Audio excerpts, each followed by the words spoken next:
আসসালামু আলাইকুম। ফ্রিল্যান্সার মাহবুবের পক্ষ থেকে আমি মাহবুব। গত ভিডিওতে আমরা জেনেছি বাটন সম্পর্কে। আজকে আমরা জানবো ইনপুট অ্যাট্রিবিউট। ইনপুট অ্যাট্রিবিউটের মধ্যে আমাদের প্রথমে যেটি আসে সেটি হলো ভ্যালু। ভ্যালুটাকে আমি গত ভিডিওতে দেখেছি, তবু আজকে আমি দেখাবো। তো আমরা চলে গেলাম আমাদের ফাইলে। তো এখানে আমি লিখেছি এই যে এখানে ভ্যালু, ভ্যালু অর্থাৎ কি সাবমিট। আমি তবু এখানে আপনাদের দেখাবো। তো এগুলোকে আমি কাট করে দেবো এবং আউটপুট শো করাবো। তো আমরা যদি ভ্যালু না লিখি তাহলে আমাদের কি হবে? তো আমি ভ্যালুটাকে করে দিলাম, কাট করে দিলাম। তো আমি আমার পেজটাকে রিফ্রেশ করে দেবো।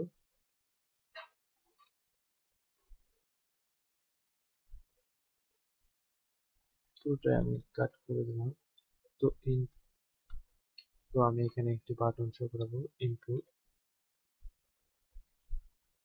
Input button. তো এখানে আমি লিখে দেবো বাটন বাটন। তো এখানে দেখুন, আমরা যদি ভ্যালু না লিখে থাকি তাহলে আমাদের এটি কি শো করতেছে না। যদি আমরা এখানে ভ্যালু প্রপার্টিটি লিখি তাহলে আমাদের এটি কি লিখতে হবে এটি কোন ধরনের বাটন বা বাটনটির নাম কি। তো ভ্যালুতে আমরা নাম শো করার জন্য ভ্যালু ব্যবহার করে থাকি। ভ্যালু কি দেবো? সাবমিট।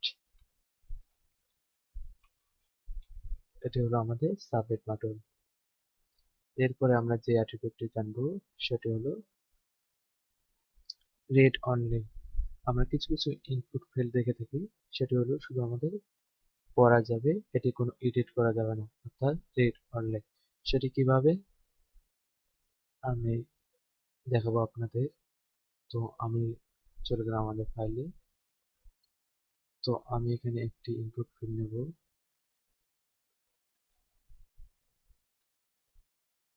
Input field. তো এখানে টেক্সটে থাক, যদি আমি এখানে ভ্যালু হিসেবে লিখি নেম।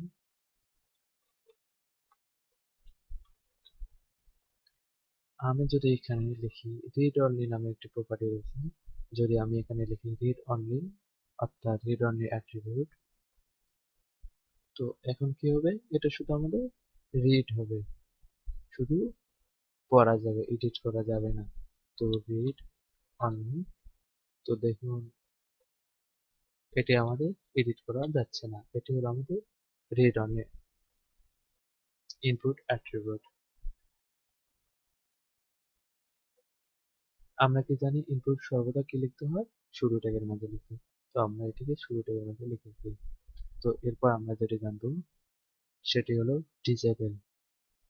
আমরা প্রায় দেখে থাকি যে আমাদের ডিসেবল লেখাতেই এসে থাকে বিভিন্ন ধরনের বাটন বা ডাউনলোড লিঙ্কের ক্ষেত্রে ডিসেবল বাটনটি এসে থাকে। তো ডিসেবল বাটনটি কিভাবে আমাদের ওয়েবপেজে শো করাবো সেটি আমরা আজকে দেখব। তো এটিকে আমি কপি করে নেব,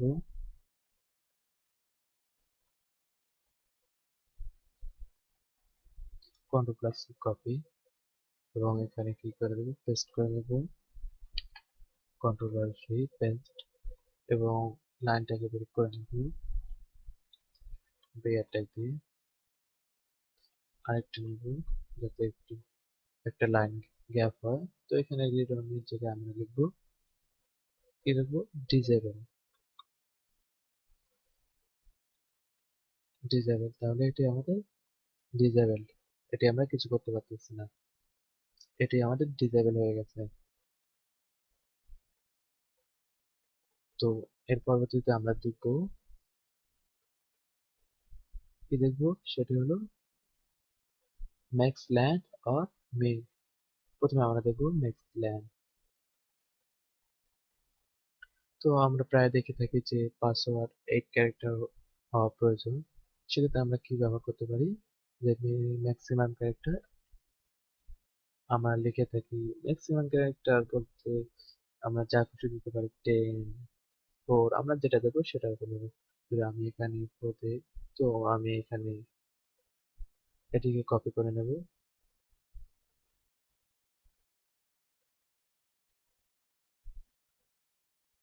এটিকে কপি করে নিলাম, আমাদের ফাইলে গেলাম, এখানে আমাদের লিখতে হবে বিয়ারটার দিকে লাইন ব্রেক করে দিলাম। যদি আমরা এখানে পেস্ট করে দেই তো নাম আইডি, তো এই আইডি এবং নাম এখানে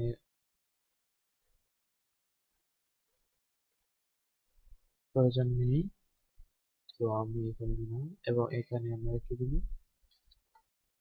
লেভেল নেব, লেভেল পিন বা পাসওয়ার্ড যেটি আপনারা লিখতে চান। পিন, সরি আমি মিস্টেক করেছি, আমাদের লিখতে হবে এখানে পিন। তো আমরা পিন কি সর্বোচ্চ পিন দিতে পারবো 4টা, অর্থাৎ 4 সংখ্যা। আমি যদি এখানে যাই, যদি এখানে লিখি 1 2 3 4, এরপরে কিন্তু আসতেছে না, কারণ আমরা এটা একটি ম্যাক্স লেন নামে একটি অ্যাট্রিবিউট ব্যবহার করেছি যেটি সর্বোচ্চ 4 সংখ্যা দিতে পারবে। তো এটি হলো আমাদের ম্যাক্স লেন। আরেকটি রয়েছে আমাদের ম্যাক্স এবং মিন। ম্যাক্স মানে হলো সর্বোচ্চ অর্থাৎ ম্যাক্সিমাম, এবং মিন হলো মিনিমাম মানে সর্বনিম্ন। তো আমরা সেটিকে ব্যবহার করব। সাইজ আমরা পরে দেখব। সাইজ হলো আমাদের কি, অর্থাৎ ইনপুটের সাইজ কত হবে সেটি আমাদের নির্ধারণ করে। তো আমরা এখানে যদি ম্যাক্স লিখে দিই অর্থাৎ মিন, অর্থাৎ মিনিমাম কি হবে 4 ক্যারেক্টার, এবং ম্যাক্সিমাম যদি আমরা এখানে ম্যাক্স লিখি ম্যাক্সিমাম কি হবে 8 ক্যারেক্টার, মিনিমাম কি হবে 4 ক্যারেক্টার। তো মিনিমাম, তো এখানে 1 2 3 4, মিনিমাম 4 ক্যারেক্টার এবং ম্যাক্সিমাম 8 ক্যারেক্টার। 5 7 8 9, দেখুন আমাদের 8টা হয়ে গেছে। তো আপনাদের বোঝার সুবিধার্থে আমি সিরিয়ালে নিতেছি 5 6 7 8। যদি আমি আরেকটি নিতে চাই দেখুন 9। তো চলুন আমরা এই উদাহরণটিকে কপি করে নিই।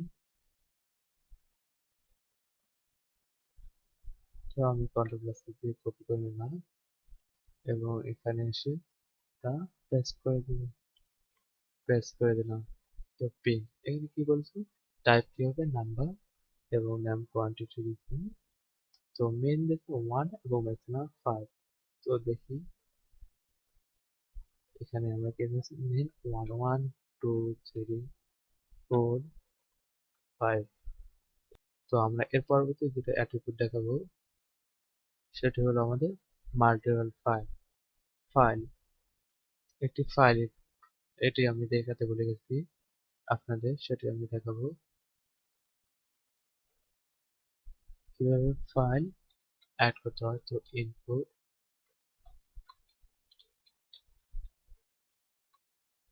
এখানে লিখব ফাইল, আর এখানে একটি অ্যাট্রিবিউট দেখুন আমাদের ফাইল। যদি আমরা এখানে আসি তো এখানে আমাদের এটি এসে গেছে। যদি আমরা মাল্টিপল ফাইল আমাদের ওয়েব পেজে শো করাতে চাই তাহলে আমরা এখানে লিখতে হবে মাল্টিপল নামে একটি অ্যাট্রিবিউট। সেটি কিভাবে লিখতে হবে, এখানে যদি আমি মাল্টিপল লিখি তবে আমরা একসাথে অনেকগুলো ফাইল আমাদের ওয়েব পেজে শো করাতে পারবো। তো এটি হলো মাল্টিপল। এরপরে আমরা যেটি জানবো সেটি হলো আমাদের প্লেস হোল্ডার। এটি একটি ইম্পর্টেন্ট। আমরা যখন কোনো ইনপুট ফিল্ড লিখি, বিশেষ করে এখানে যদি আমরা লিখে দিই টেক্সট এবং এখানে যদি আমরা প্লেস হোল্ডার থেকে লিখে দিই প্লেস হোল্ডার অ্যাট্রিবিউট, এটি একটি ইনপুট অ্যাট্রিবিউট প্লেস হোল্ডার। তো আমি এখানে লিখে দেবো এন্টার ইওর নেম।